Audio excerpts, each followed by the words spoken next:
Welcome to the Property Nomads Podcast. Welcome to a bit of property news.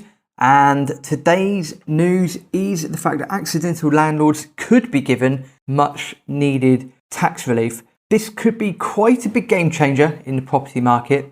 It has advantages and disadvantages, as with many things in life. But I was around and about doing some property research a little while ago, picked up the local paper in an area. As you're meant to do, always pick up the local paper. If there's a local property paper, always pick that up as well.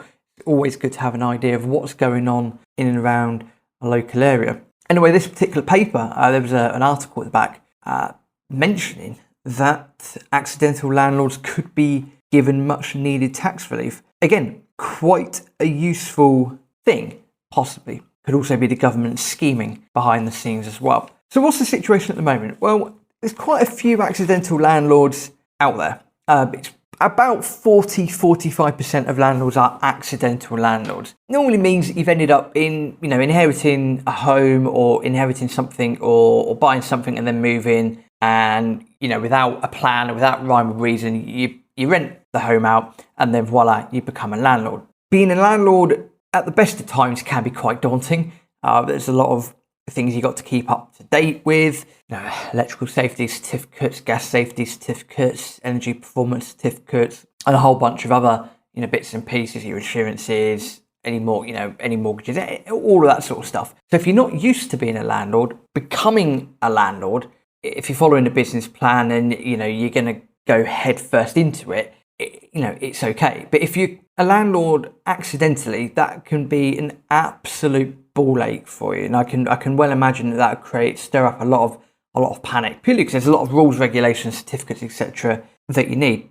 not to mention repairs. So given how you're set up, and again, most accidental landlords, if not all accidental landlords, they're not going to have put the property in question into a limited company, for example. It's more than likely going to be in personal name. Now, if that is the case, bear in mind, due to the change in Section 24, that tax must be paid on rental income received, not just a profit, and there's all various tax things going on in the background. Sorry, I've got that wrong. Tax relief may only be claimed on mortgage payments at a rate of 20%, regardless of the tax band that you're in. So my apologies for that. So you've got more income coming in, you've got to pay tax on that rental income received, regardless of your tax status. That can create issues as well, especially if you're already a high earner. Again, that tax relief may only be claimed on mortgage payments at a rate of 20%, regardless of the band you're in.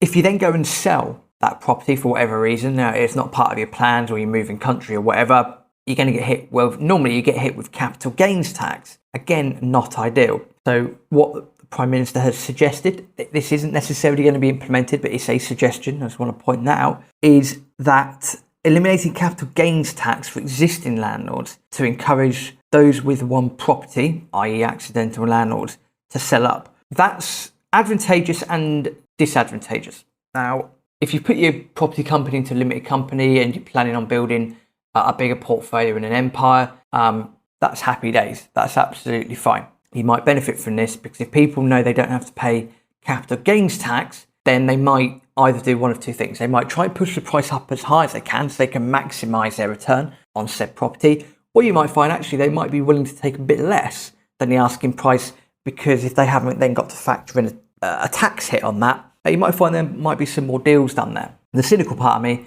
says that the government, or whichever government is in charge, they want to eliminate the small landlord. They want to eliminate the small landlord, and that is by making the property industry almost seem like a monster. All this certification, all these regulations, all these sorts of. So the cynical part of me thinks actually on the grand scheme of things, actually making or eliminating capital gains tax for accidental landlords, that is probably a good thing.